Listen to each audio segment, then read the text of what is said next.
aid do we seek? Show us the straight way, the way of those who incur not thy wrath and go not astray. Amen.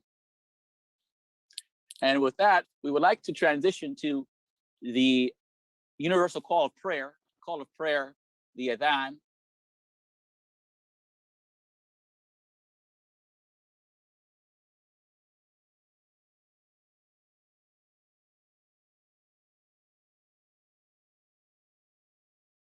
It's the Muslim call of prayer by our good brother Wali Shahid of Masjid Abdul Muhsin Khalifa, and we'll be right back right after that.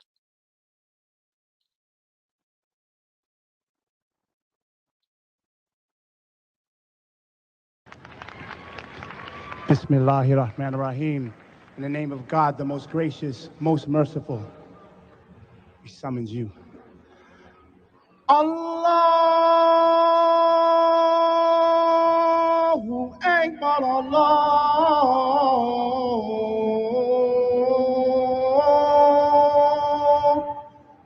Akbar,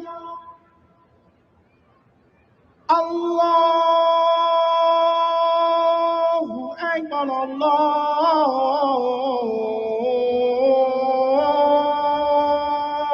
Akbar. Ashhadu an la ilaha illallah. Ashhadu an la ilaha illallah.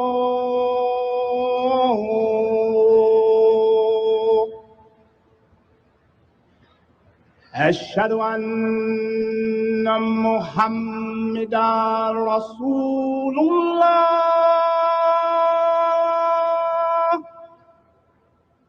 Ashhadu anna Muhammadan Rasulullah. Hayya ala salah.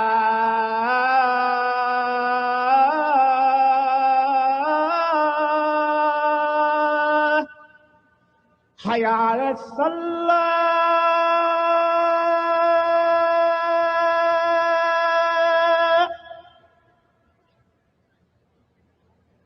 Hayya ala salah.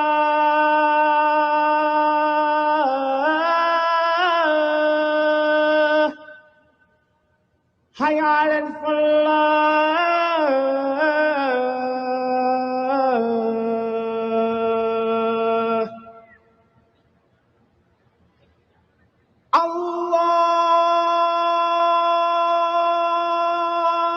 Allahu Akbar, Allahu Akbar. La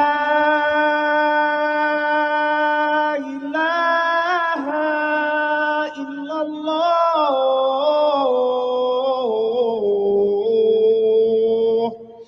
There's only one God. God bless America. God bless this planet.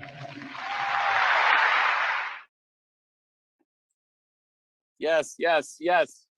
That is the adhan, the universal call of prayer by our brother Wali Shahid from Masjid Abdul Muhsin Khalifa. And we'll give a quick translation of what was said. 4 times we say Allahu Akbar, God is greater than anything you can think of, anything in this world.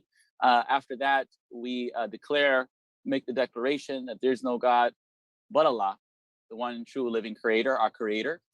And then after that, there's 2 times.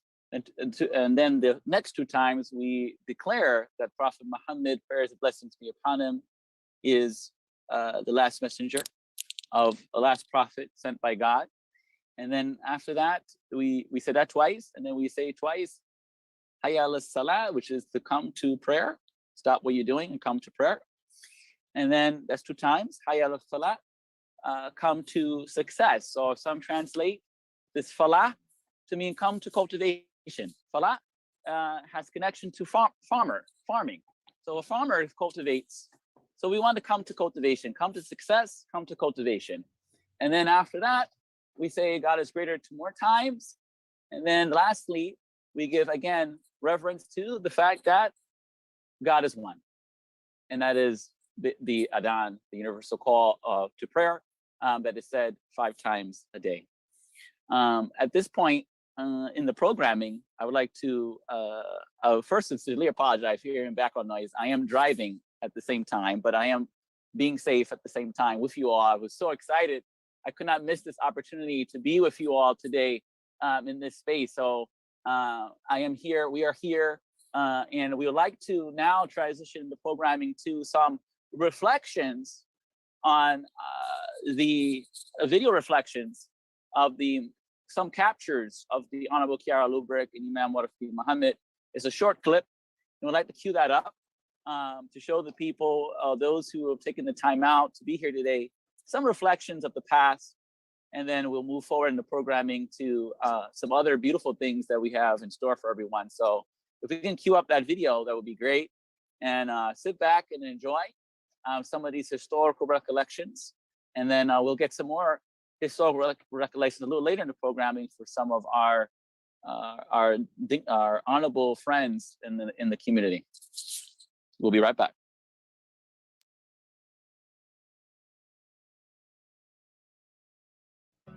A few years ago, 2 religious leaders, Kiara Lubrick and Imam Warith Deen Mohammed, met. What could have simply been one momentous occasion marked the beginning of a profound relationship between them and among the followers of the 2 organizations they lead, the Focolare Movement and the Muslim American Society. These 2 groups, one Catholic and the other Muslim, have grown in collaboration, mutual enrichment, and esteem. Kiara Lubrick's journey began in 1943. She was a young student in a small town in northern Italy. One day, she feels God was calling her to give her life to Him. An incredible story began to unfold. The war, erupting in all its fury, showed clearly the fragility of things and of dreams. She decided to choose God as her ideal, the only one who remains when all else is destroyed. With a group of friends, she unknowingly began what later would be called the Focolare Movement. She was 23. The vision of her calling became clearer. It would be a life for unity. Many followed her. A profound spiritual life stood at the basis of their revolution of love, a life rooted in the gospel, lived out day by day.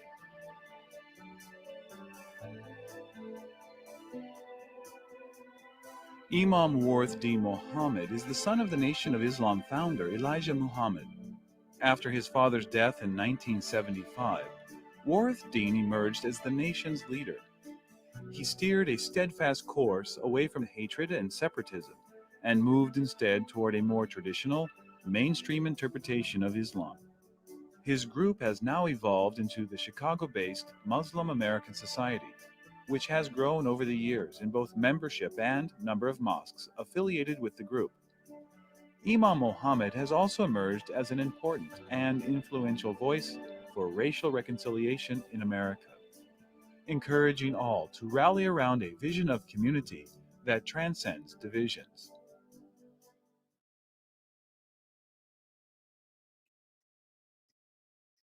And we're back.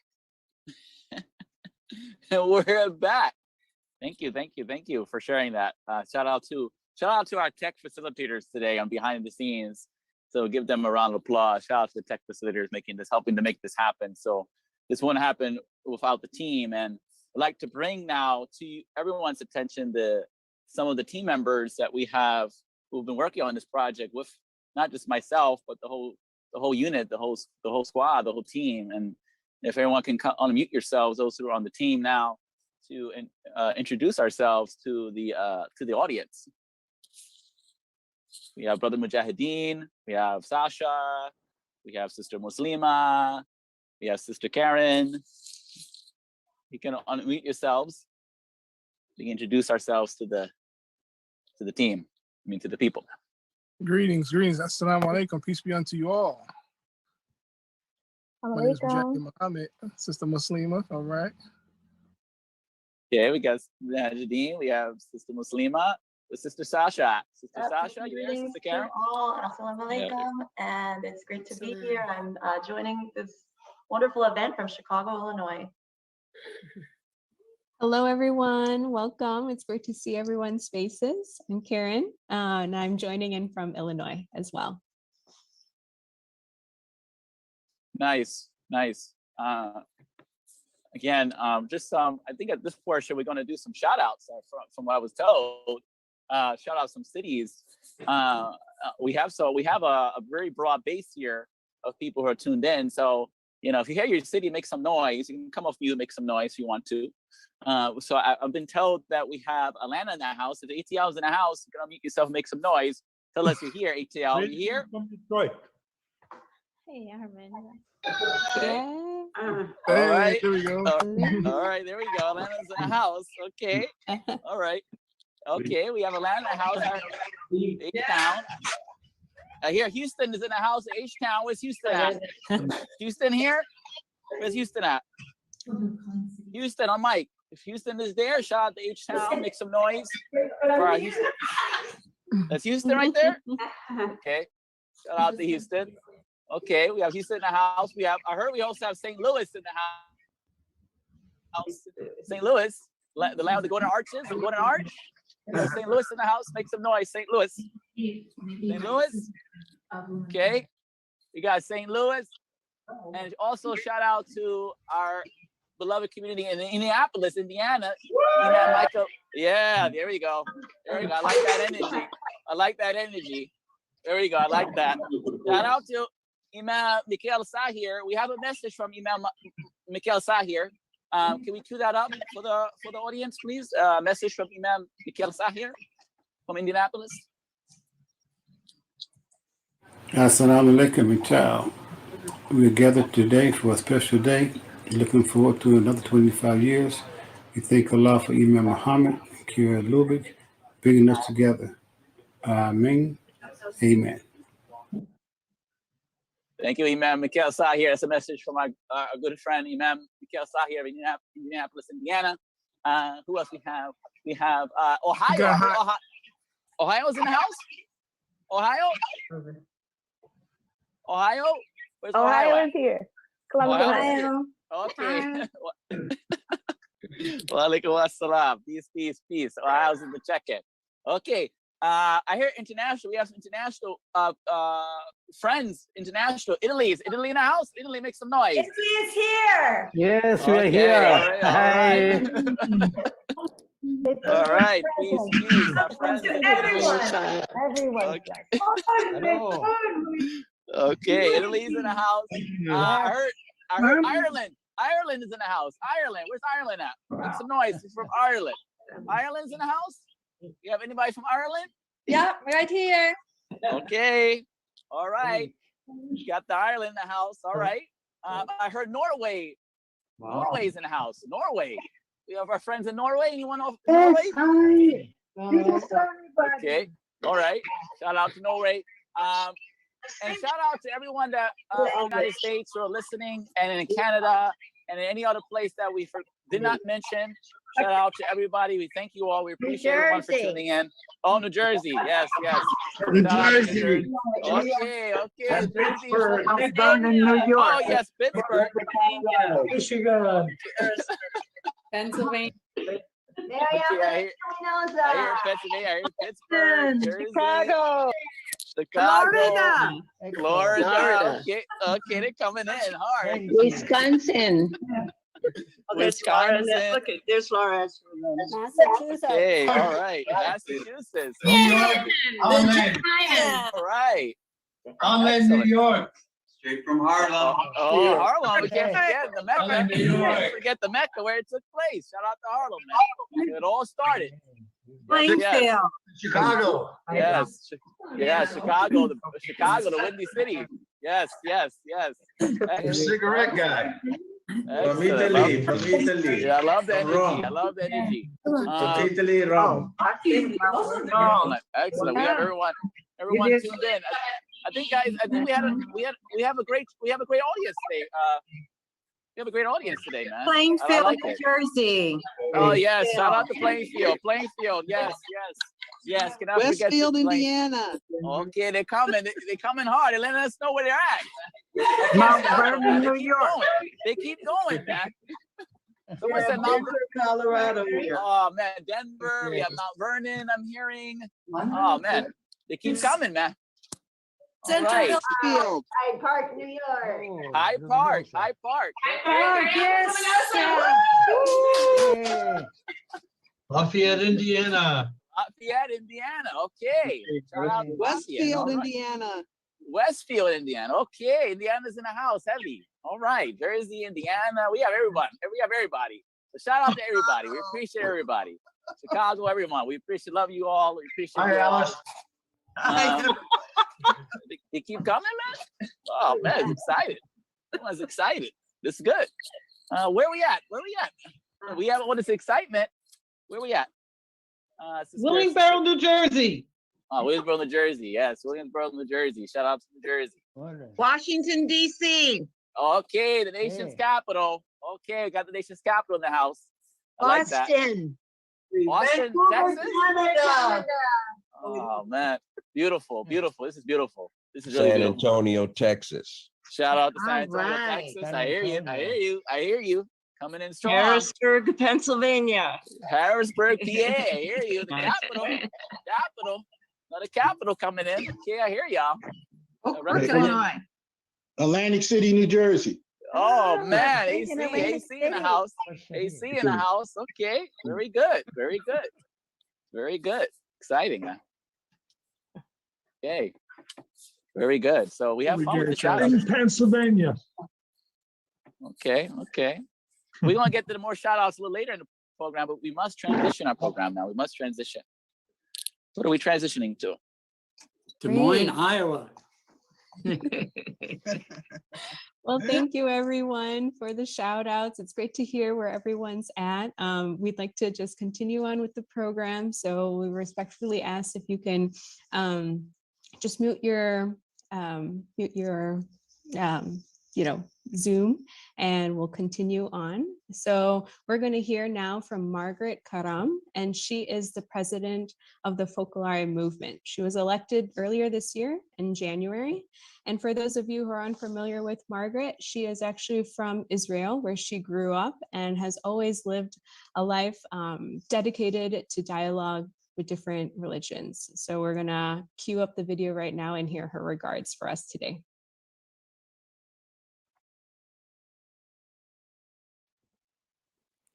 Dear brothers and sisters, it is with great joy that I address you, dear followers of Imam Warith Deen Mohammed, with this short message to assure you of my personal love and that of the Focolare Movement all over the world, and to tell you how much you are in my heart and how much I feel you are beside me on the path to universal brotherhood in the wake of our two founders. We must thank God for our journey of almost 25 years of fraternity between our two movements, which has allowed us to discover each other's treasures, enriching each other. We have been on this journey together as part of God's great project of universal brotherhood.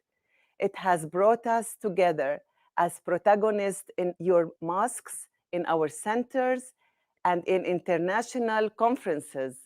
It has strengthened us in the conviction that in this troubled period of human history, which seems to hinder every path of dialogue and place the goal of the united world ever further away, we can more than ever offer a credible and imitable witness of true fraternity, even if we belong to different ethnic groups, have different cultures, and follow religions that sometimes seem to be presented as a cause of conflict.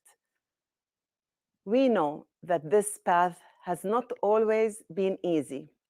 We have encountered significant obstacles. Some of these are due to external causes, those of the world in which we live and which often lead to clashes between cultures and religions. Others were due to internal ones. All of us, followers of Kiara and of Imam Warith Deen Mohammed, are men and women, and as such, fragile, and always capable of making mistakes. Nevertheless, we have continued with our commitment, supported by our faith in God and by the certainty that He does not abandon us. Our two great leaders are our models. They were united in life by the common ideal of universal brotherhood, and as a coincidence, they both returned to the Almighty and merciful God in the same year. We can never forget the solemn moment of the Pact of Fraternity made at the end of the meeting in the Malcolm Shabas Mosque in Harlem.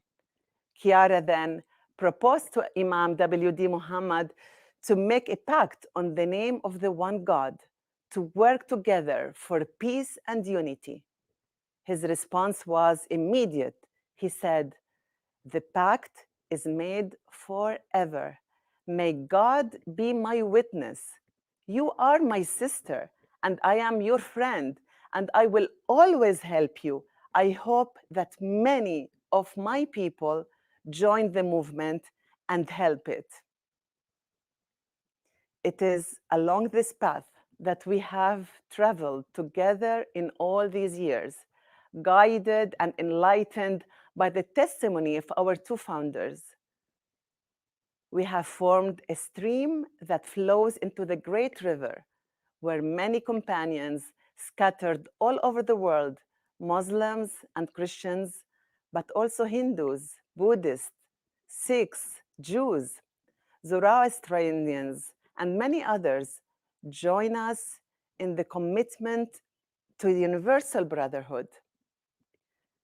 There are plenty of challenges along this path, but I firmly believe that only dialogue, which is able to appreciate diversity as a gift and enrichment, which welcomes everyone, starting with those closest to us, those in need and difficulty. Only this dialogue can build fraternity and true peace. Let us then renew the pact made by our founders and continue our journey together with this measure of welcome and proximity to all. Above all, let us commit ourselves to passing this experience on to the younger generations who represent the present and the future. Young people look at us, and our witness is fundamental so that many can continue on this path. Let's look forward with great courage. If we are faithful to the legacy of our founders, the great and merciful God will be with us, and together we will give hope to the world. Thank you and goodbye.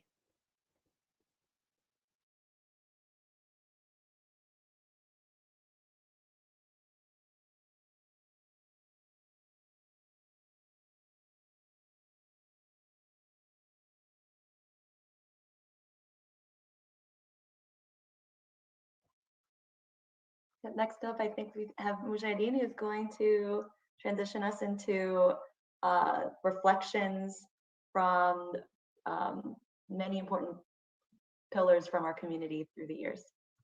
Excellent, excellent. Thank you, Sasha. That was moving from our associate community and their new president. Very thought-provoking. So many things that touched my heart as I was listening to that. But as Sasha just mentioned, we're going to transition into a period we had a fun and awesome time going around the country, somewhat around the country, mainly on the East Coast, to interview some of our community members from both sides who were a part of this journey over the last 25 years. So our first question we asked several questions, and we want to continue these interviews, so don't feel like you missed out. Those who weren't able to submit their videos in time, and those who would like to continue this dialogue, we'll have that information for you at the end for you to continue, for us to continue to get your interviews. So the first question that we asked them was, what is the significance of our two communities' relationship? And so we'll have that video presentation, then we'll come back with a short dialogue.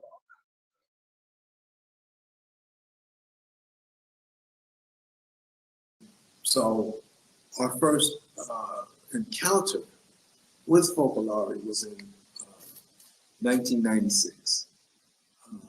from the historic meeting that took place between Pope John Paul II and Imam Muhammad.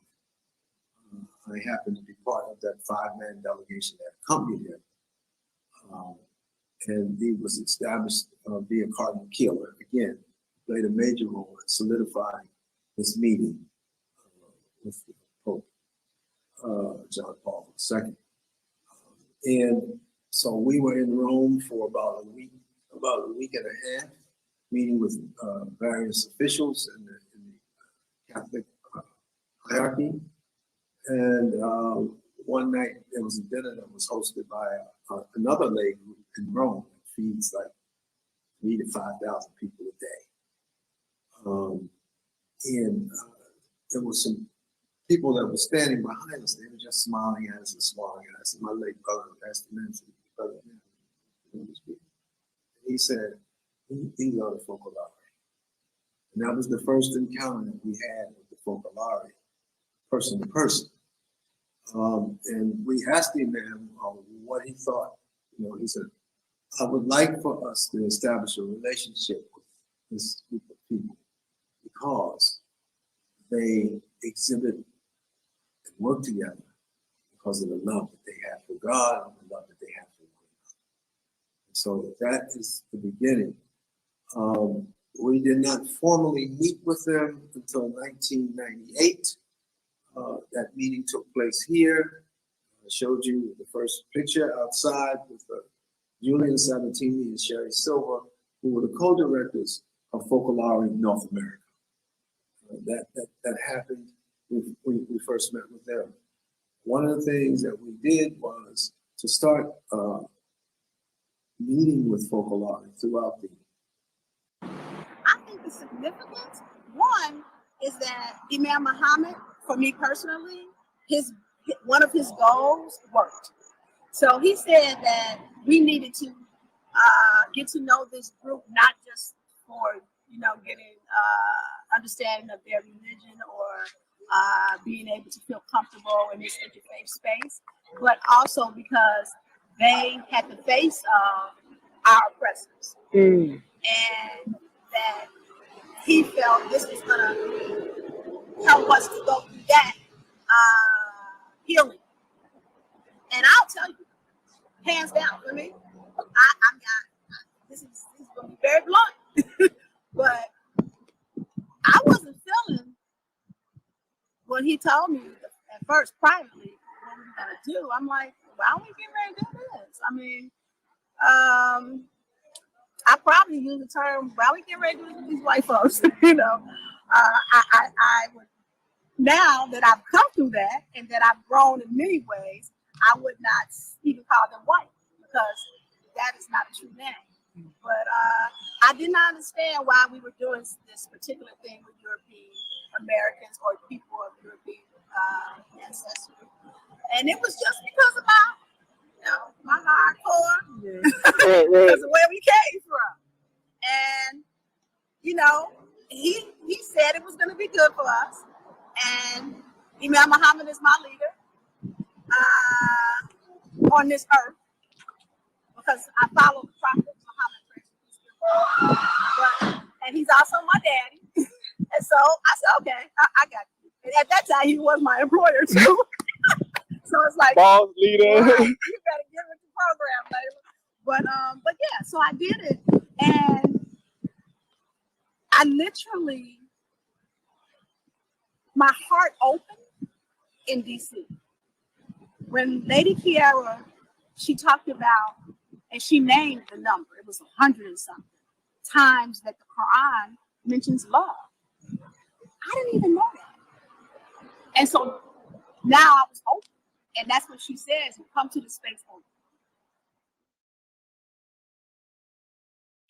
Excellent, excellent. So that was, we heard from Imam Earl Al-Amin from Baltimore, and that was Sister Layla Muhammad, Imam Muhammad's daughter. And this question of, we'll have a brief little chat about it. This question of what is the significance of our relationship, our two communities' relationship, as we heard from them, one thing that also came to my mind is that not only does it, represent a sign, right? Because in the term significance is the word sign.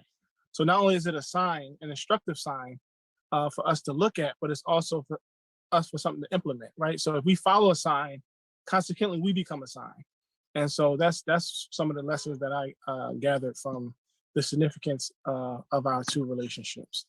That we are people of faith and we have a commonality. And the goal of all prophets was to recognize our one humanity. So that's what I believe is the sign, the significance of our two communities' relationship. Thanks, Mujahideen. I love that. I think what really strikes me too about the reflections from Imam Al-Alamin and Layla Muhammad is this sort of transformation, that this transformative experience, that's what's been significant of the relationship to all is that's shared, and for me personally as well. When I think about the journey and specifically what Imam Al-Alamin, I love that he kind of gave us a little bit of the initial beginnings and the start of the initial encounters between our two communities. I know we have Julian and Sherry Sylvie on the call right now, so that's so special because they too were the Focolare North America co-directors at that time, helping to establish this relationship. And to hear from Imam Al-Amin's reflection, like Imam WD's goals and objectives were to establish interfaith relationships and to be a part of, to have the Focolare community play a role in establishing those relationships, not just of course with one another, but to have that be the start of relationships across so many other faith communities and different religious lines is it's compelling, and that certainly inspires me and is significant to me of like, if not for the both of them following their faith and really seeking to live it out concretely by coming together, especially here in our country, that is, we heard from Layla Muhammad, like, so, you know, there's a lot of division, there's a lot of sentiment and diversity, and the significance of our communities coming together as from a racial standpoint, from an interfaith standpoint, in this world today and what we've lived in through the pandemic and all of the in North America and the United States, it is more important now than ever, this pact of unity that began 25 years ago. And so I know we'll hear from more in the videos to come about really how meaningful this is, but that is significant for me too. Did anyone else want to make a comment before we transition to the next question? All right, if not, okay, we will move on. I'm excited to, again, greetings to all. I'm Sasha Ontenko joining from Chicago. I'm excited to introduce our first artistic performance for today's event. And it will be from none other than Focolare International Performing Arts Group, Gen Verde. And Gen Verde is an all-female band currently made up of 19 artists from 14 countries. They've, over 50 years, have staged more than 1,500 shows and events around the world. They've produced more than 20 albums in 9 languages. And in the course of the time, from production to front-facing artists and performers, there's 147 members who've been a part of Gen Verde. And so not just the artistic productions that come out, live concerts, musicals, and such, but there's also been educational and training activities really focused at the young people. So workshops, courses, putting on their own productions, really focusing on the relationships built within all of that and the experience there. So we're grateful for Gen Verde to share the performance of their song, This Is Our Name, which is super appropriate and relevant for today's reunion event. A few of the North American members of Gen Verde took time to record a special greeting for all of us. They'll introduce and share more about the importance of this song that you're about to hear, as well as the pact of unity between our two faith leaders and communities, what it means to them. So without further ado, Gen Verde. Hello everyone, I'm Nancy and I'm from Los Angeles. And I'm Marie from Canada, and we are part of Gen Verde, which is an international performing arts group currently made up of 19 women from 14 different countries. And we are just so thrilled to be part of this event together with you all. Yes, Marie, we're so honored to be part of the special family celebration.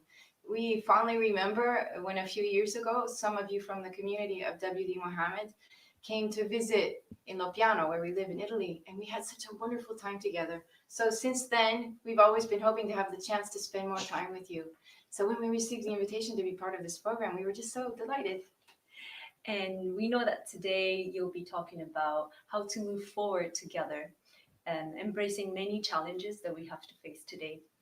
And so the song that we'd like to present to you now has also got to do with facing these challenges together, right, Nancy? Yes.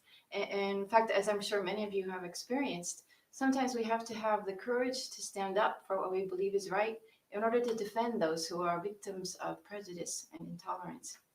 We wrote this song in solidarity with our Muslim friends who, in the face of terror attacks, have come together to say that the heart of their religion has been betrayed. Not in my name. During the song, you might notice that there's a violinist who's present virtually, playing alongside us. That's our friend Rasim, a young Muslim from Algeria. So this song is really special to us because it reminds us that each of us is like a shining drop that reflects the face of God, and that if we join all together, we can be an ocean of flame, an ocean of love. And that's our wish for all of you as you meet together today. Here's This Is Our Name.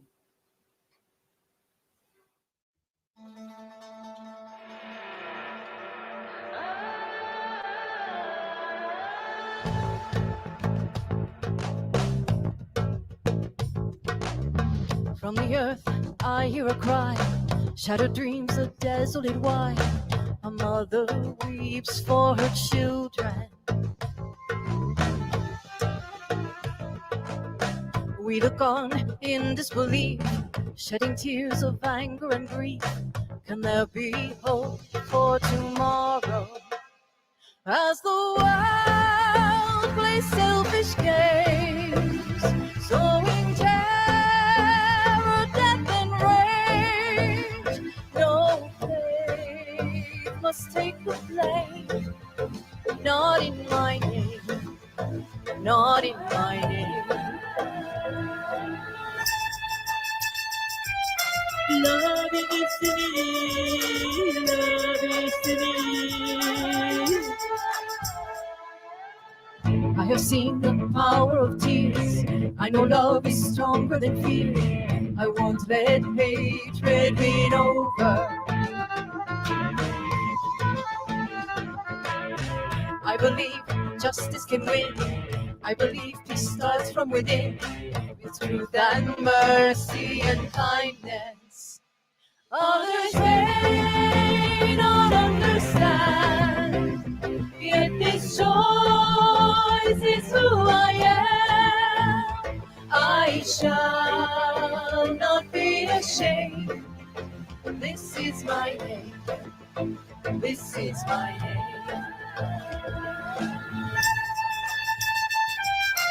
Nada is me, nada is me.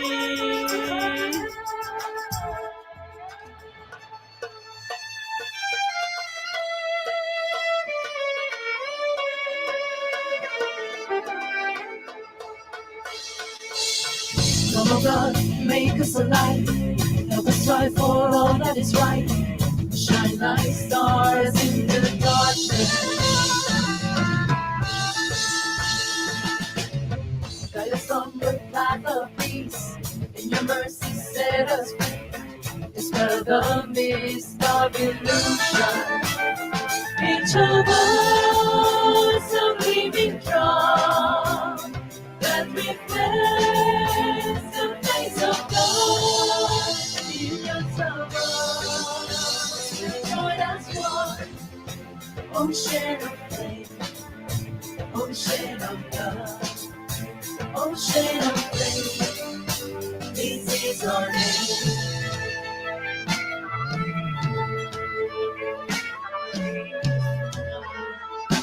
Haraisumuna, haraisumuna, haraisumuna, haraisumuna, haraisumuna, haraisumuna,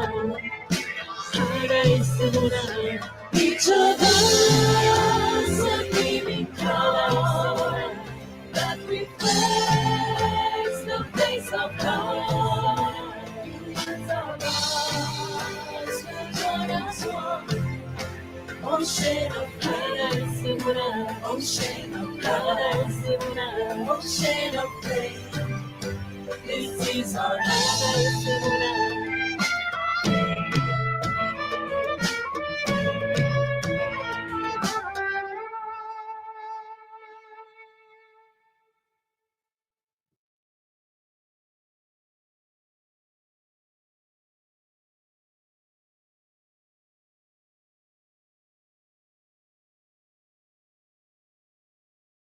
Wow, that was awesome. I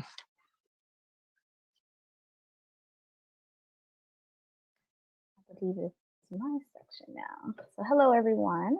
I'm Muslima from Columbus, Ohio. And so the next question that we're going to transition into that we asked some of our founding members was, could you share about a moment that struck you or transformative as a result of our relationship together? And these are our two next presentations.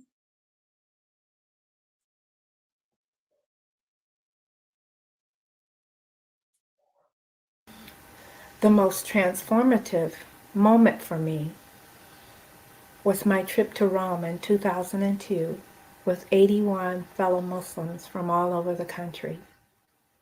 This was my first time hearing Lady Kiara speak in person, and it brought me to tears. It brought me to tears because I could hear her sincerity, and I could hear and feel her reverence for God in every word that she spoke. She spoke to us about the Holy Quran and that there was an entire chapter devoted to Mary. And she told us how many times Mary's name was mentioned in the Quran. She also spoke to us about our commonality as human beings and as people of faith.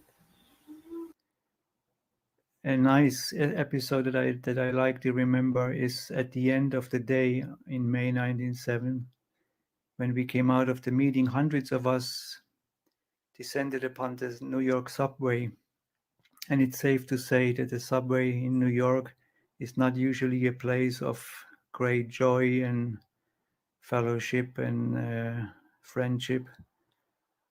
But it happened that all of us went down there, and of course we were all joyful and chatting with one another, hugging each other, having obviously become friends very quickly. And it was interesting to see the people who had boarded the subway earlier, how they were trying to figure out what was going on. And it just seemed to be a symbol of the great friendship that had been established on that day. For me, it was on my birthday in the year 2000. I was still in the military.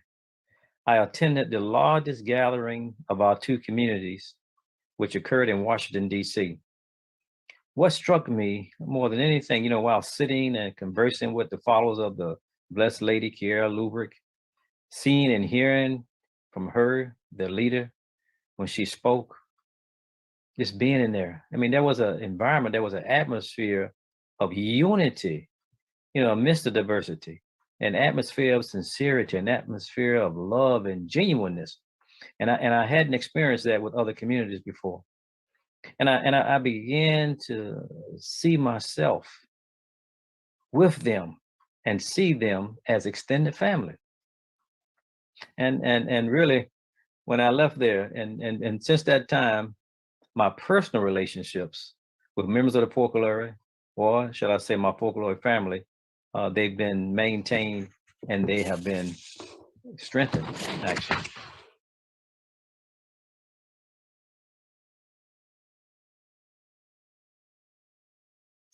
So we definitely thank them for those wonderful moments and reflections.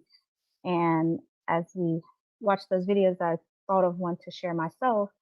And I think where I realized I would say the transformative the transformation in me from this relationship was I was able to go to what's called a Gen Fest for the Focolare. And so it's basically generational between a certain age group. It changed depending on who was going so that everyone was included. But it was for a lot of the younger members of the Focolare. And as I went there, and this was in Budapest, Hungary.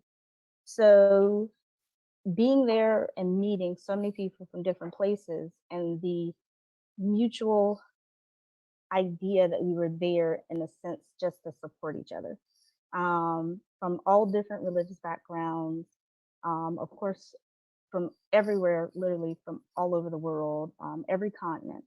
And as soon as you said Gen Fest, it was just a spirit like of joy that everyone could see.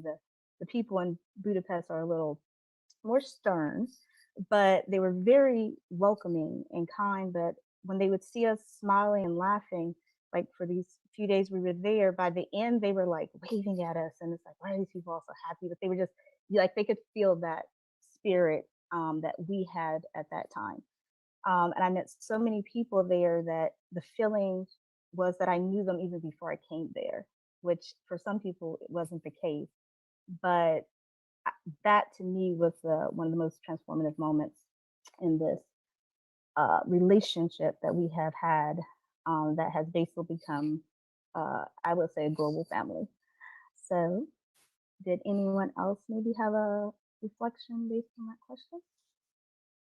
I'll go ahead and share. Thank you, Ms. Alina, for that experience. I was also there at Gen Fest, and so I understand how you're trying to just hear and like share with everyone what you felt at that moment. And I think for me, what's transformative about this relationship was when I was really young, as a young member of the Focolare, I remember participating in service opportunities with our Muslim community here in Chicago, and something so concrete and simple like packing food and together attending the needs of our community in Chicago and providing food for the homeless. And I think those simple acts of love, of service, kind of demonstrates exactly what Muslimina said on a global scale with Gen Fest, but then also the reflections of Sister Linda and Dr. Talib of like feeling that presence of sincerity, of that reverence of God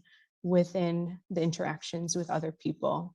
And that at the heart is what propels us, is what motivates us to act positively in the community. And so for me, I think those experiences, even though they were a long time ago, really shaped and informed who I am, and even, you know, as a young adult, of the decisions that I make professionally and also outside of work as well.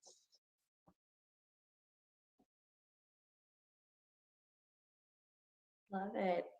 I just want to echo the whole global and local level of this relationship, really how much it's flourished. So to have experienced Gen Fest with Muslima, and that was similarly transformative, because like I was able to go to we found a mosque so Muslima could pray, and to be able to feel included and experience hand washing and the rituals prior to going into the mosque with Muslima was so special. So I was left very impressed with how much Muslima, committed to living your faith, even like there in Budapest.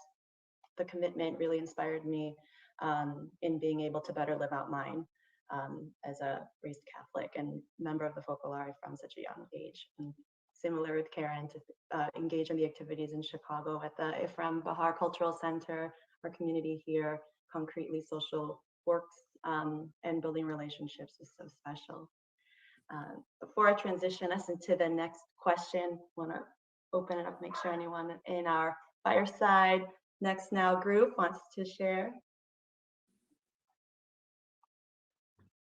Briefly, I know when I went to Rome in 2008, with the assistance of my community, especially Sister Sherry, Umrani, and Marianne Catone, they were very vital in getting me to go over there.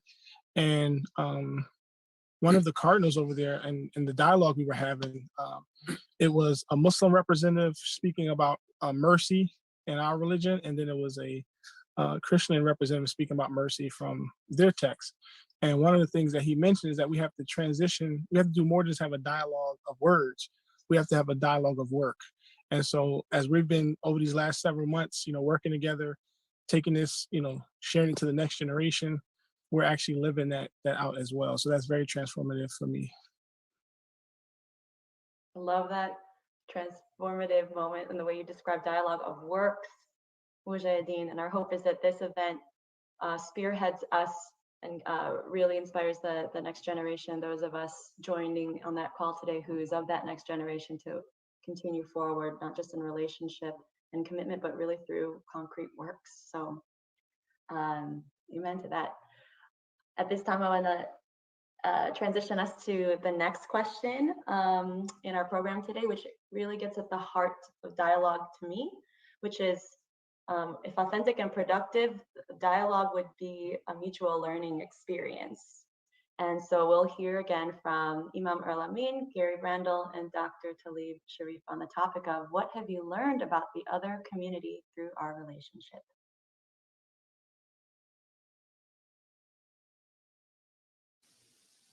What Imam Muhammad said, that they love one another, and they work together, and they respect one another, and they have a respect for us. A few years ago, a meeting with Pope Francis. Now, to show you how the Imam's vision was so profound, this time meeting with another Pope, the second Pope in my life. But this time, I'm with an interfaith delegation. First time we went, I was with a 5-man Muslim delegation. But now it's an interfaith delegation. The bishop of the Lutheran Church, a rabbi, AME pastor, a Baptist pastor, an Episcopal bishop. So here we have, so look at the evolution of that. So we go from 96, and 20 years later, I'm back in Rome. But I'm part of an interfaith delegation. Praise be to Allah. I had no particular notion of Islam before all of this happening, and I have learned much from the faith in these years. The faithfulness to prayer that I see in Muslims, the eagerness to always be in God's will, the faithfulness to the month of Ramadan. All of those are very impressive things that we Christians can learn from and have learned from. So it has changed my outlook on Islam drastically.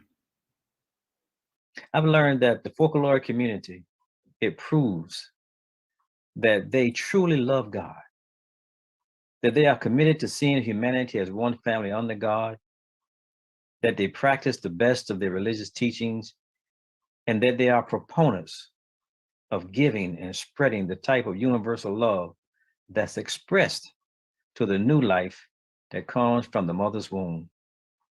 They know, they don't believe, they know that love is fundamental to all human life.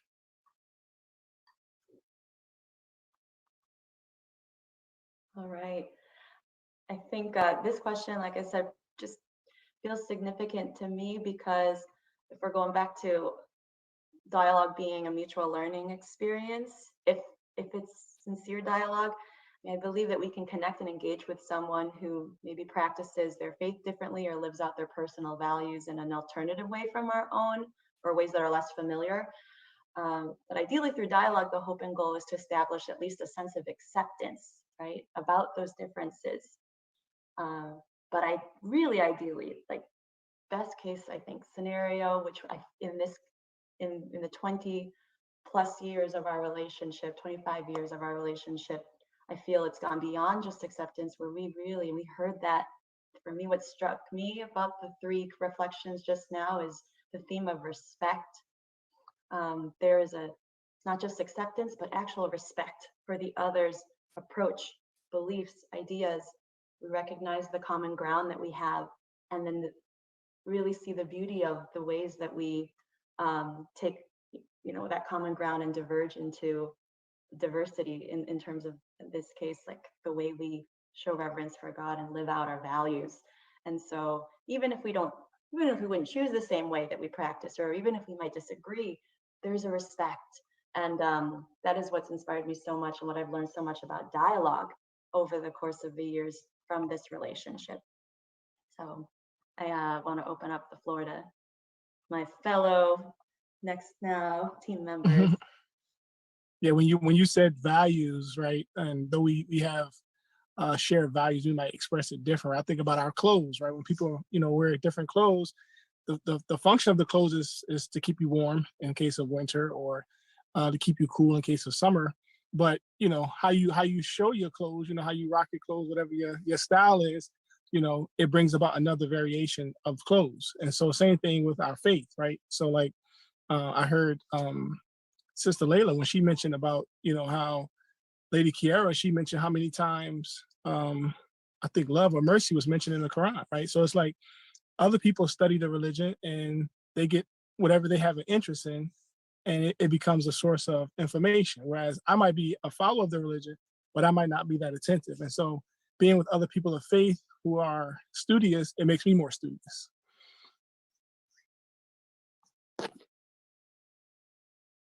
I love that. Just going to chime in right here.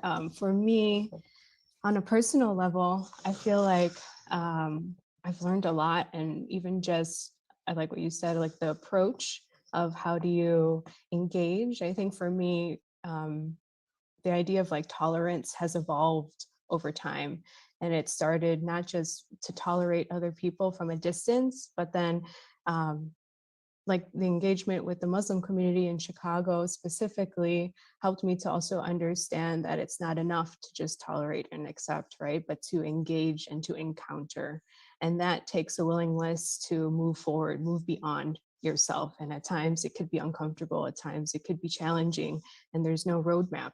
And so that, I feel like the reference point of having those relationships organically formed, like those service opportunities, or even like community events and meetings that we would have on a local, regional level. When you foster those relationships, it gives you, like a reference point that I could build a relationship with someone who has a different viewpoint and approach and practice a different religion. And having that as an experience as a young girl, and then also as an adult, has evolved, and also just to continuously figure out what does that mean to me in the present, in all the different spaces that I'm involved in. So yeah. Love that, Karen. I think really the shared knowledge and the shared respect for among our communities, that, and actually Dr. Talib said this, which struck me: love is fundamental to all human life. I think we have that as our roadmap because of the Pact of Unity between our two leaders.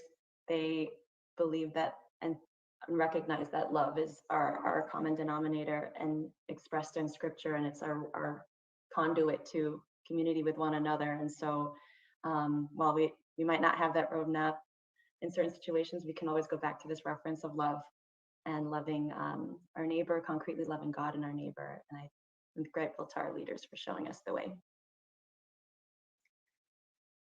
Muslima, if there's anything you want to add, I'll open up the floor. It's almost like it's been said in three different beautiful ways. But I know that it's the relationship and the interaction, which is basically a combination, that when you interact with people and when you start off with an open, loving heart, that's like, in a sense, it can't do anything but grow, as I say, in positivity. But because we do have mutual respect for each other, mutual love for each other, it makes it, I guess, to me, it makes it where it should be, and where it's like, like that's where we're all aspiring to be. And then to be able to share that with people of the same mind, where we disagree becomes not so relevant, and it's definitely not the focus. And so, yeah, I sum up all your things, and I love them so much. Thanks, Muslima. Love that. Before I hand it off to my lovely colleague, Mujahideen, I wanted to take a quick pause for the cause just to add some shout outs. So for those who are also on the call that we want to especially recognize today, we have from our international headquarters in Rome, who specifically work for interfaith dialogue.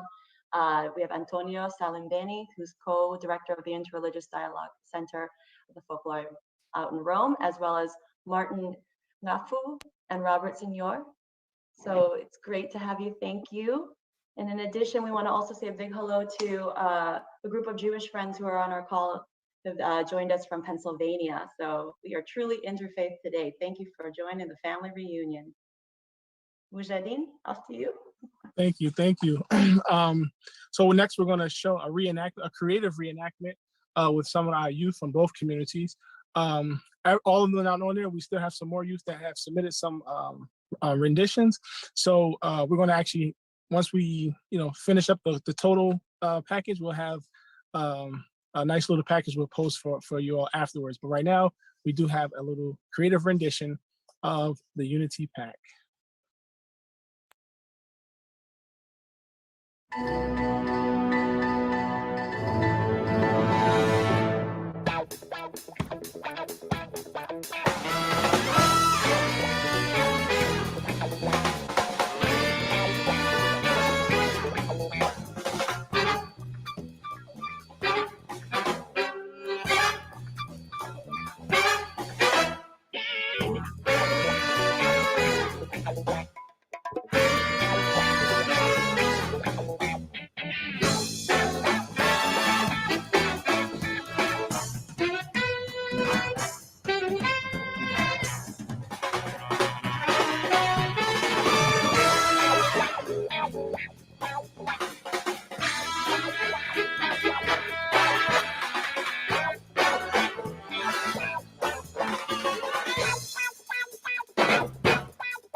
A historical meeting under the banner Unity, Diversity, and Inclusion took place on Sunday, May 18, 1997, at historic Malcolm Shabazz Mosque in Harlem, New York.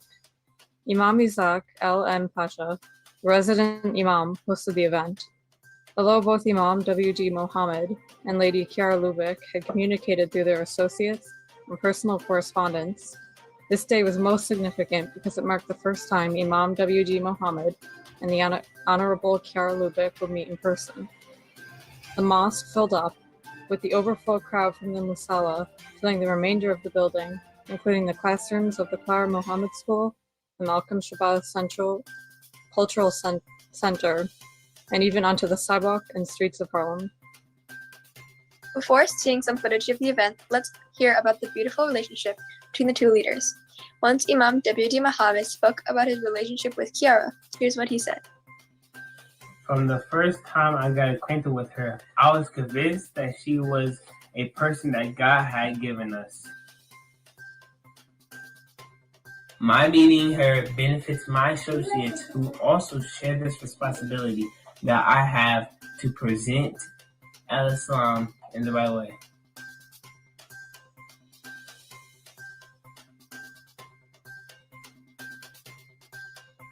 And when Kiara Lubick was asked about what it meant for her to meet with Imam W.D. that day, here's what she said. We met as brothers and sisters, true brothers and sisters, who had long awaited this moment. The one who bound us together was that God, in whom we all believe, and who we all love. Let's go to our New York correspondent who spoke to some people who were at the event. It is so great to be here with two people who represent on that famous day when these two communities forged a deep relationship. What was that experience like for you? It was a great meeting to get to know and appreciate each other more deeply and to go out towards the other faith communities in the spirit of universal brotherhood. It was as if God wanted to accelerate humanity's journey towards being one family. What about you? I'm certain that Allah was pleased to see so many people of different backgrounds, nations, and religions so united like brothers and sisters. Who knows how many blessings He has in store for all of us. Now, let's send it back in the newsroom to hear more. Thanks so much for the on-the-ground footage. Now I want to show our viewers the footage of the event itself. In this footage, we will see Imam Pasha, who hosted the event, as he introduces Kiara Lubick. Then we will see Kiara Lubick and Imam W.D. Mohammed speak. Let's take a look.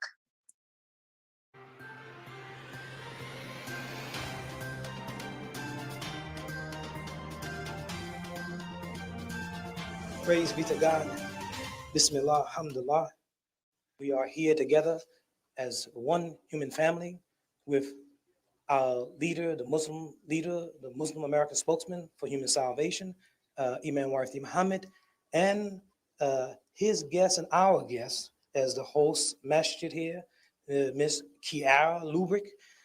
We welcome her and all of you who are followers of Miss Lubrick to the historical Malcolm Shabazz Mosque. Allahu Akbar. We discovered that all religions teach love of neighbor, though in different ways, that compassion, or at least nonviolence, are present in many religions, and almost all of them have some version of the so-called golden rule, which says, do not do to others what you would not have them do to you. A writing from the ancient Islamic tradition says, none of you is a believer until you desire for your brother or sister what you desire for yourself.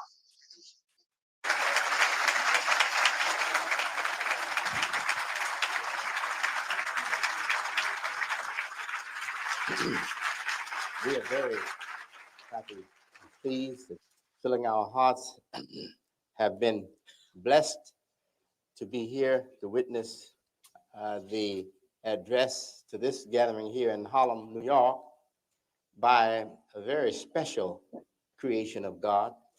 And I always believe that if we recognize good and support good,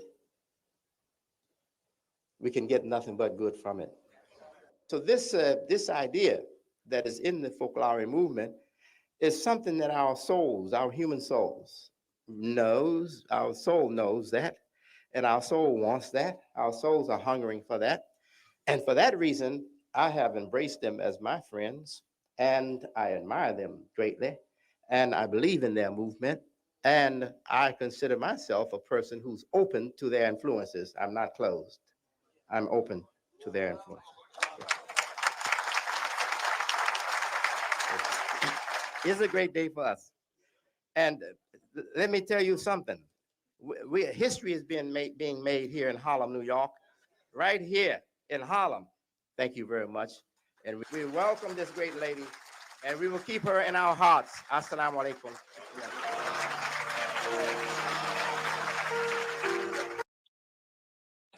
This meeting was made extra special because when Kiara and Imam Mohammed spoke after the speeches, they sealed this meeting with the Pact, formalizing their personal commitment and the commitment of the two communities to continue the good works of fellowship and unity. We happened to get some behind-the-scenes recordings of what was said. Imam Mohammed, let's make a pact in the name of the one God to work unceasingly for peace and for unity. This pact is made forever. May God be my witness. You are my sister. I am your friend, and I will help you always.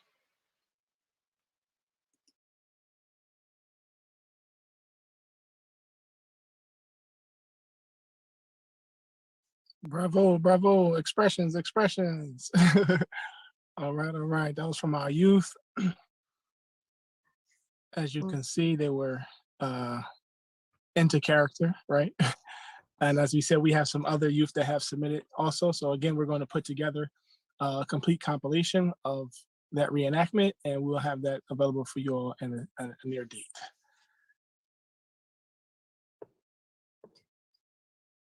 Great.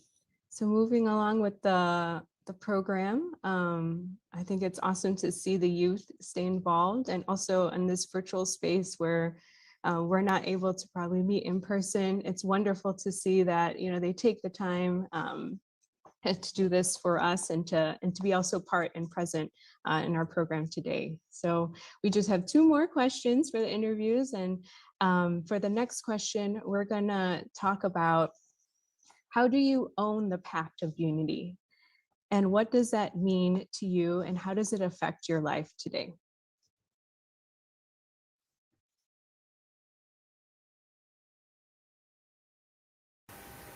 She also spoke to us about our commonality as human beings and as people of faith. I felt like I had been blessed with the most beautiful gift, and I committed myself to come back home and share this group, this beautiful gift, with my family, my children, my grandchildren, my Islamic community, my local community, and all who I came in contact with. I had committed myself to carry on this pact of unity that our leaders had formed. Well, I own it on so many levels. Because earlier you can see that I have learned to navigate, that I'm in different spaces when it comes to Imam Muhammad, my father. And after, like, it was the October after he passed, may Allah have mercy on him. I had a relationship with the Folklore, even a personal relationship with the ladies, Joelle and Paula, Paloma. No, that's the second. Paula. Paloma is nice. So Paula, they lived in Chicago, and I had a personal relationship with them.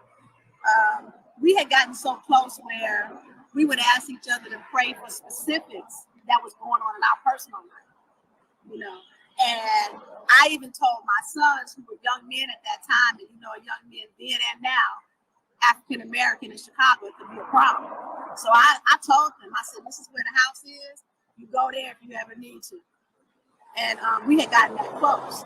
So after my father passed, they called me and said that there was a planned program in October, because they were doing some things around the 1-year anniversary of Lady Kiara, and would I come? And so I did, you know, I humbly and just, I accepted that. And I had been to Rome before, I should say Italy before, but, you know, this meant something different. They were asking me. And so I participated in the conference and everything. But at that conference, we had many conversations, and I publicly then, and I have done since then, renewed the pact. And I'm using the language of my father and Lady Kiara. Renewed the pact and promised that I would continue the pact that my father started. And I've even talked to my daughter, Tahira, and she has committed to continue the pact.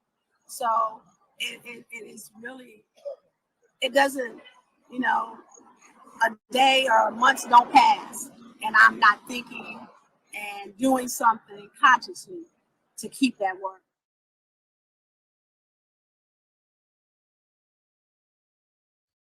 All right, and to continue this dialogue among us, I think for me, those both testimonies demonstrate the importance of renewing the pact. And you can see that it looks different, right? And it could look different in different spaces. And we've heard experiences of what does that look like and living in your community, within the family, or with other relationships with other people.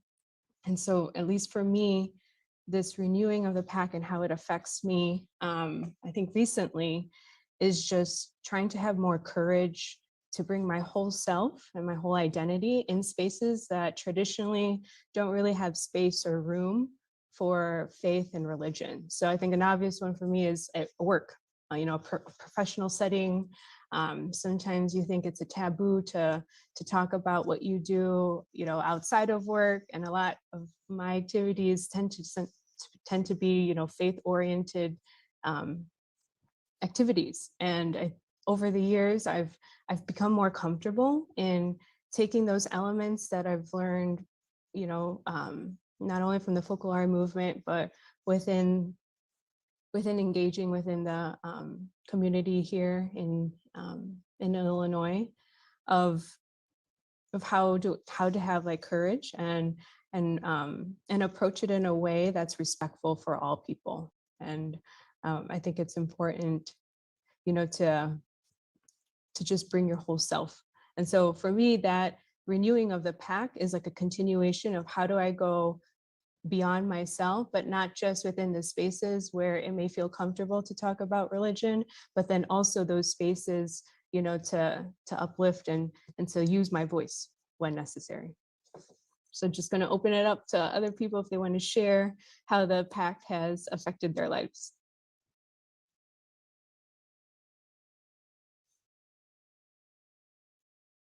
For me personally, I guess it's kind of like a continuous renewal, because I think sometimes that's like the knowledge of it allows it to come into in different forms, come into your life as it like helping out with this.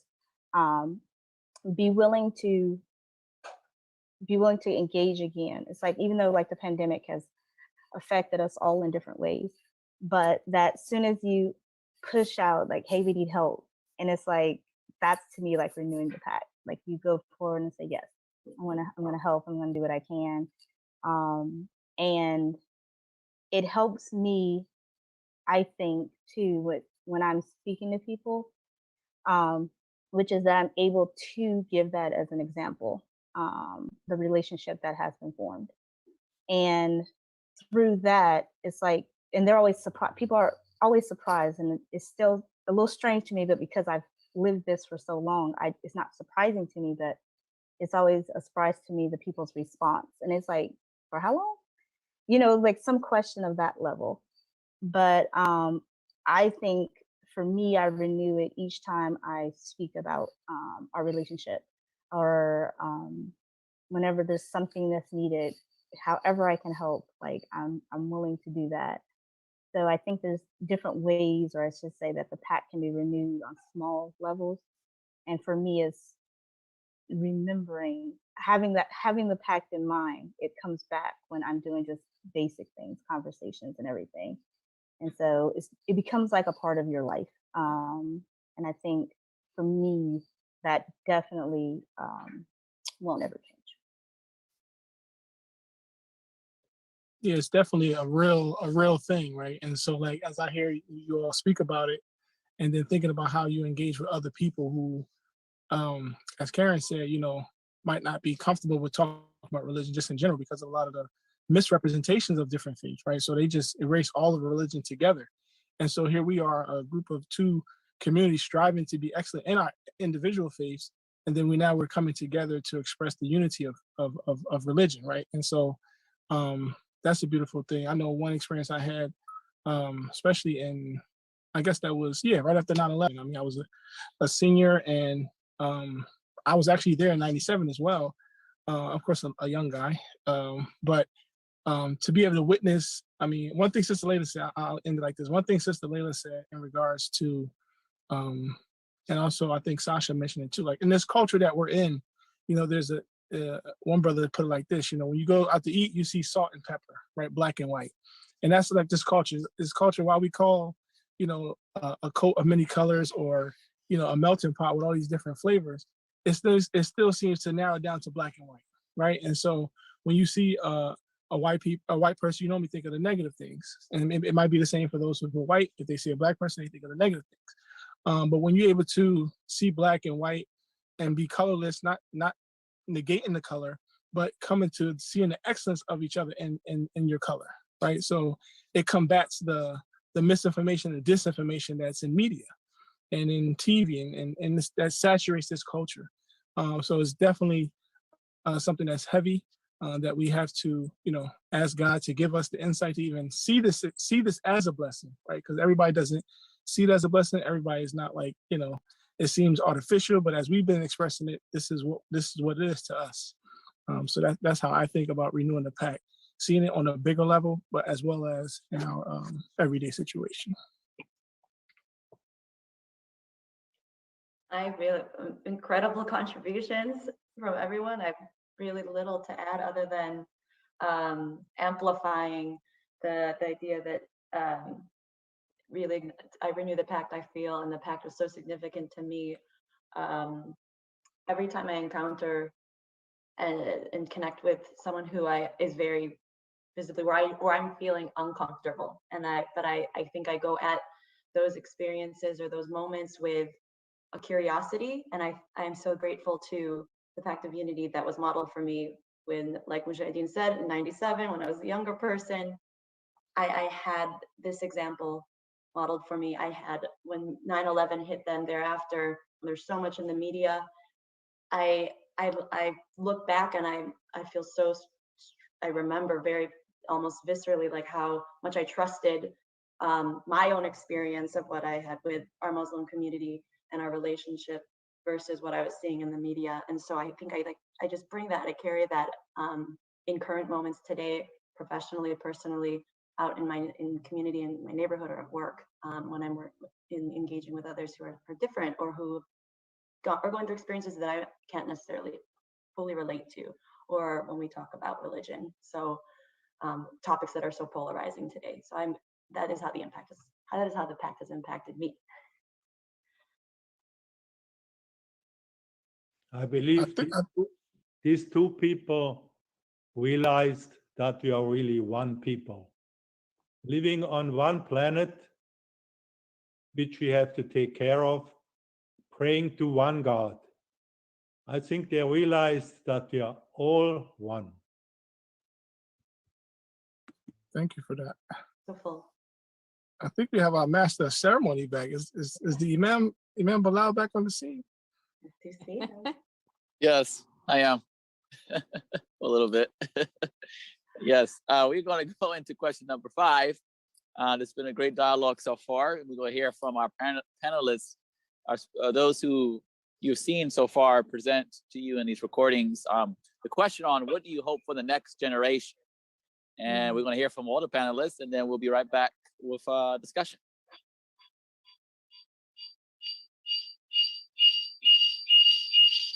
I pray that the next generation will carry the pact of unity our leaders made into the future and in every aspect of their lives. My grandmother taught me that you just can't say that you're Muslim. You have to live it, because Islam is a way of life. My hope and my prayer for future generations is that they will carry this pact of unity that our leaders formed into every aspect of their lives, to live this unity to the fullest, and to share it with their children, their grandchildren, and everyone that they come in contact with.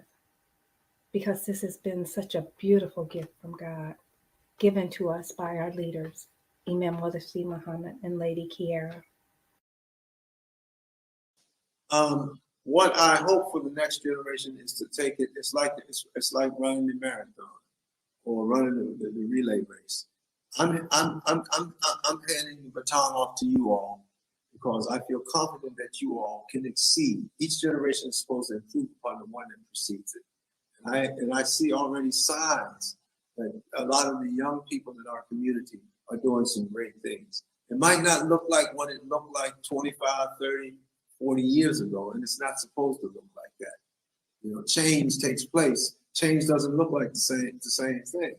You know what I mean? If you look at jazz, we start out playing a certain way of jazz, then we go to swing, then we go to bebop, then we go to free form. So the evolution of something that takes place, what we're going to see with the technology that you have, I see that you all are going to be doing some great things that will improve, that will enhance the image of our way of life, but also that you all will influence the environments, not just in what I say is just this small, insular religious piece, but the excellence will be exhibited in physics, in technology, in the arts, in the culture, in the literature, and all of those things, that the excellence will manifest itself with these young people, and that they, in those names of Abdullah Muhammad, Naima, Bilal, whatever, that those names, and you say, oh, sisters Muslim, brothers Muslim, the brother is the CEO of so-and-so, sister is the studio art gallery, I mean, whatever. So I see that happening. It's already occurring. We've got some young people that are doing some great things. Just you guys are doing some great things. So I see that occurring. People in leadership, the expectations that they have for the communities, their communities, to work together, foremost to establish peace universally. That's the pact. That's the pact. That's the pact that calls us in our way of life. Assalamu alaikum, peace be upon you. You know what I'm saying? That's our way of life, peace. That's the ultimate. Freedom, justice, equality equals peace. So the pact really essentially is working together to establish what the foremost thing in the environment that keeps the environment flourishing, and that's peace. Yeah, personally, I hope that my daughter and my 10 grandchildren understand the importance of this work. They understand that for me, I am living the Quran in this work. Allah says that He made us different, not to despise each other, and I'm loosely translated, but to get to know each other. And I think that's what this is all about. Relation building is so important, not just between the faiths, but between family members, between husband and wife and children. We have to build a relationship. And I personally, I think that you have to have a secure foundation with your relationship with our Creator. And that's the foundation. So it's about building relationships. The new generations, I'm hoping that they can discover for themselves the same experience that we have lived in these 25 years, that they can apply to their own life and become protagonists themselves in this adventure, and therefore carry the message forward into the future. It's my hope that the next generation would honor what's called the Pact. The Pact. The Pact that they inherit from our communities, our two leaders, Lady Kiara and Imam Warith Deen Mohammed, who were both highly conscious of, shaped by, and guided by Almighty God. I hope the next generation continue the friendship, continue to build upon and strengthen this legacy of universal kinship, of love and unity that was embraced by our leaders, and that they find more ways to work together, document, write books on our story, and establish long-lasting spin-off institutions of community service, business, culture, and civic engagement, and other things. This is our hope for the next generation, and that they do this and able to share this and maximize our resolve and our collective voice, so that the whole world will begin to see themselves in light of our relationship, our shared brotherhood, sisterhood, in its universal spirit.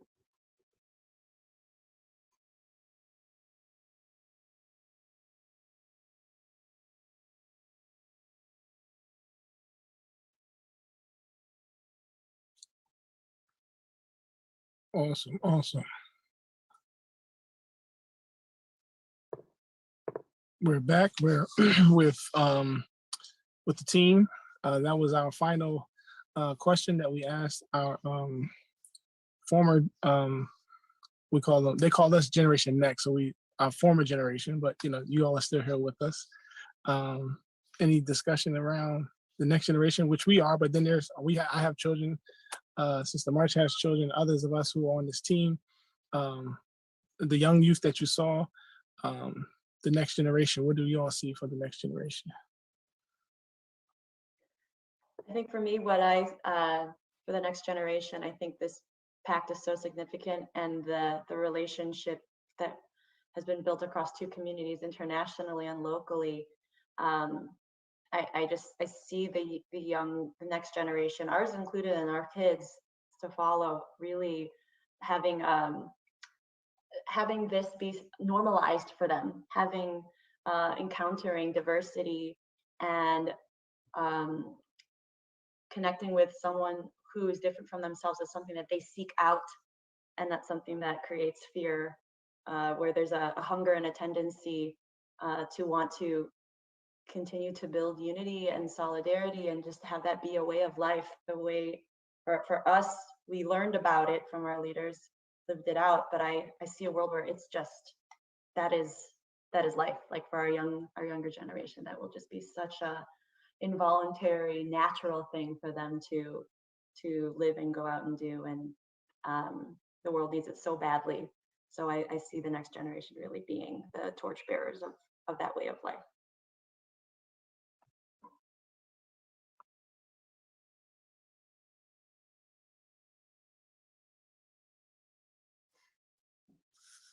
Oh, I think for me, my hope for the next generation is to live this pact, this renewed pact, and very integrated in their lives, and implementing it in different spaces, just kind of like how we've heard from the 5 interviewees that they themselves have done so. We have collectively shared throughout this interview process, dialogue process, sharing experiences of what this relationship means to us.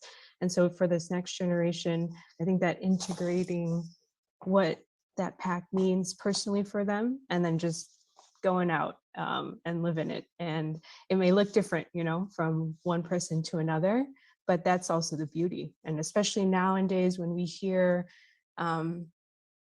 just false information of, if you don't believe what I believe, then you're automatically wrong. And if there's anything that's so beautiful about this friendship for over 2 decades, is that we know that's not the case, and we've done so, and we've been that testimony for other people globally and also locally. So just a continuation of that for the young people out there.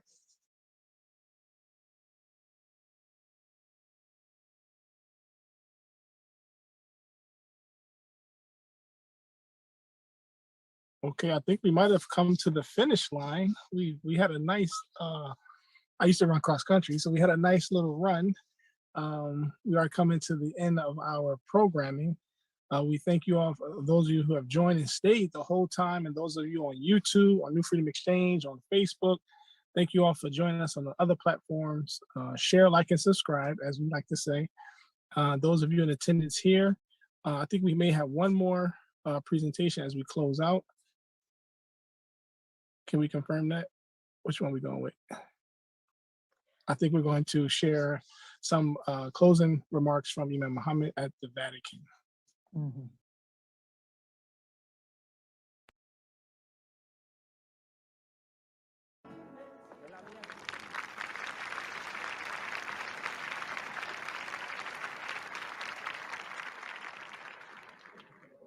We are joining one another here at the Vatican in Rome with His Holiness John Paul II, because Muslims, Christians, and Jews and others share basic values and a belief in a virtuous life that wants justice and peace for all.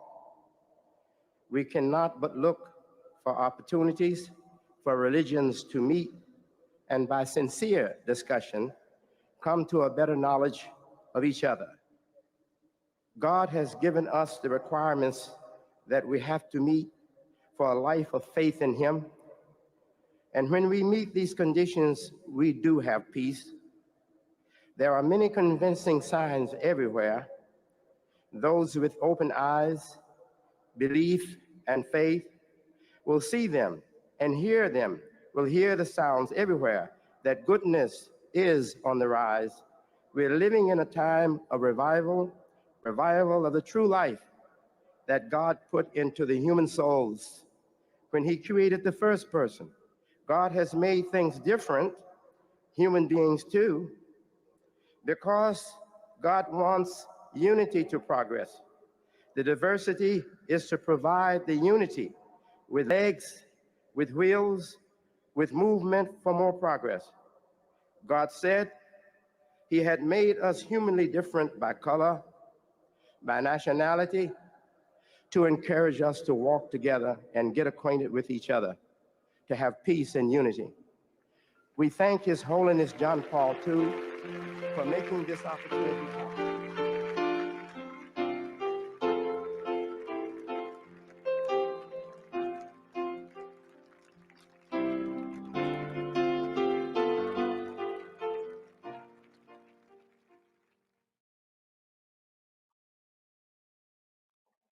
All right, as we close out and say thank yous, again, as Mujahideen said, we've reached the conclusion of our program.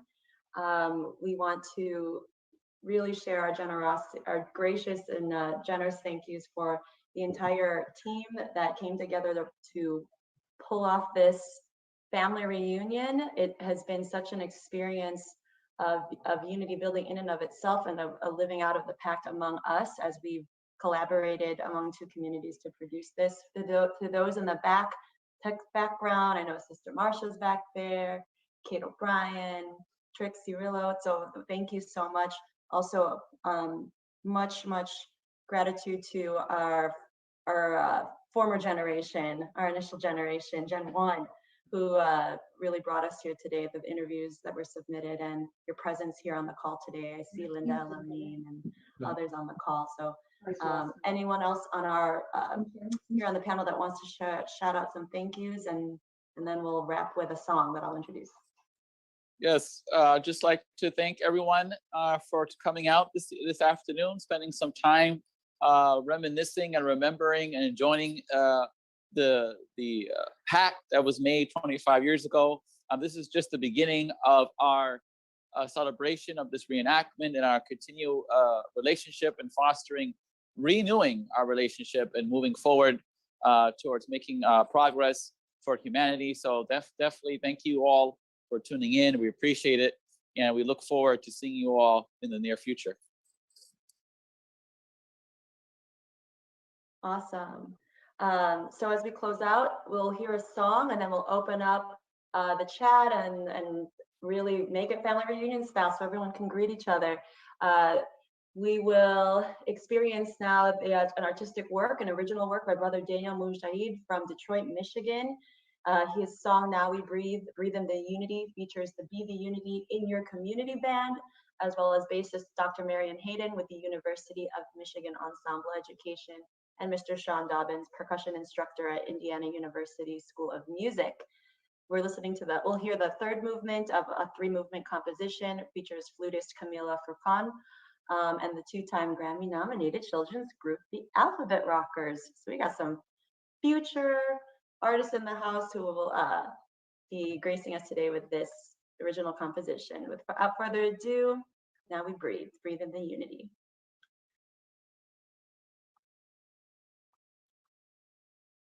Enjoy, please, for your viewing pleasure, the collage of moments, again, more historical moments of our relationship commemorated here. Big thank you to all. I hear, go ahead. Breathe, believe, achieve, prayers from heaven sincere. Lord, you have been so good to me. Do bless my family tree. Mashallah, now we breathe in your unity. We come now to praise thee. You've been good to me. Elevate the human family. You've been good to me. We willingly serve. You've been good to May me. earth be your community.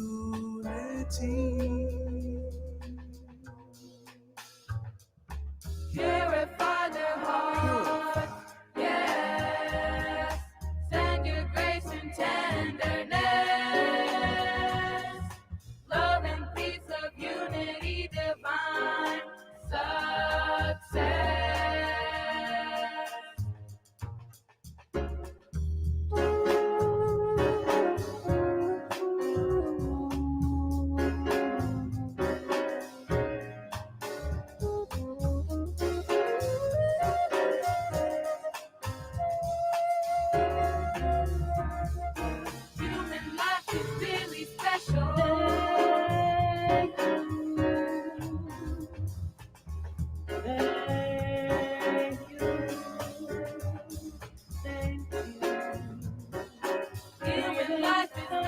special.